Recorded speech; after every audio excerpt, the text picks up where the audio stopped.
Pse mendoni se burri quhet zoti i shtëpisë?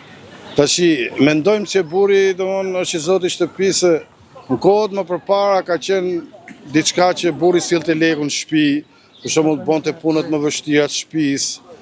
Për shembull edhe kur vinte në shtëpi, pastaj ka qenë si zoti i shtëpisë. Po, ishte Po tashi kryefamiljari, po tashi kohët kanë ndryshuar. Tashi janë familje që janë gratë që sillin lekun më të madh në shtëpi. Për shembull, atëre burri do ta uli pak atë unën nga që gruaja sjell atë ekonominë bëhet ajo pastaj si e para shtëpisë Bazish të kryesore. Po, ka ardhur koha që edhe burri dhe gruaja kanë drejta të barabarta, dihet se edhe un kam jetuar i kohë në Evropë aty në Gjermani edhe për gruan